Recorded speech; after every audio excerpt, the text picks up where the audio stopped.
Imagine you are a seed. The future of your life depends on three things: where you fall, how you take care of yourself, and how willing you are to grow. Today, we're going to explore one of the most powerful teachings Jesus left us, the parable of the sower. And with it, a thought-provoking question. What type of soil represents your life, and how does it influence your growth? The parable of the sower, found in the Gospels of Matthew, Mark, and Luke, tells the story of a sower who scatters seeds across different types of soil. Some grow and bear fruit, while others do not. Each type of soil symbolizes something important about our lives, our decisions, and our capacity for personal growth. So before we dive deeper, I invite you to ask yourself this question. What type of soil are you planting your life in right now?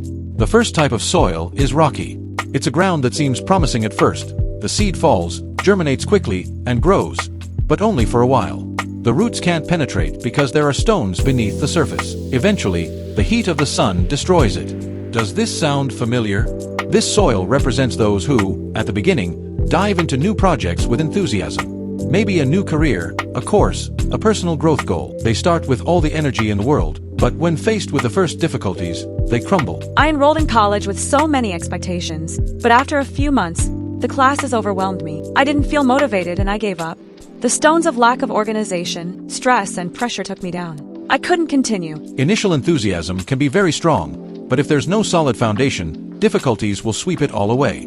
This is a common challenge in education and personal development: fear of failure and lack of perseverance. Now, I want you to stop for a moment and think. Is there something in your life that you started with a lot of energy but didn't finish? What stopped you? How can you strengthen your foundation so that when the heat comes, you can resist and continue to grow? The second type of soil is thorny.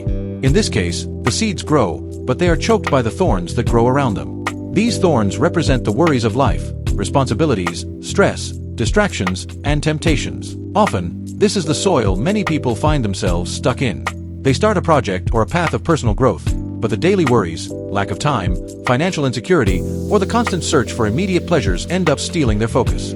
I decided to read more books this year, but between work, social media, and other things, I ended up spending more time distracted. Worries took over, and my goal was forgotten in a corner. Do you identify with this?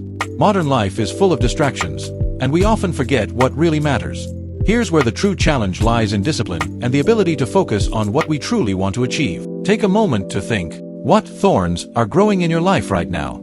How can you clear them away so your seed can grow without being choked? Finally, we have the good soil. This is the soil where the seeds grow deep, strong, and healthy. Good soil represents those who have prepared their ground, faced difficulties with perseverance, and created the conditions for sustainable growth. This type of soil offers the best opportunities to flourish, because it's not just about starting well, but about standing firm, cultivating patience, and nourishing our lives with what's necessary. 2 years ago, I decided to take programming classes. At first, it was tough, but every day, no matter how tired I was, I dedicated an hour to study. Little by little, my knowledge grew. Today, I'm a programmer, and I'm working on a project I'm passionate about. This type of soil isn't without challenges, but the difference is that those in it have learned to persevere and prepare adequately for the tests life presents. Success doesn't come overnight. It's cultivated over time with dedication. Now, think about this. What are you doing today to prepare your personal soil for a future full of fruit? What habits do you need to change so your seed grows healthy and strong? We've talked about 3 types of soil: rocky, thorny, and good. Each of us has the power to decide what type of ground we want to grow in. If your life isn't growing as you hoped, ask yourself, what type of soil am I cultivating? Is it ground prepared for success, or is something else getting in the way? Remember, the only soil that can't be transformed is the one we leave uncultivated. If you want to change your life and are ready to start cultivating fertile ground, subscribe, like this video, and share your experience in the comments. What type of soil are you cultivating?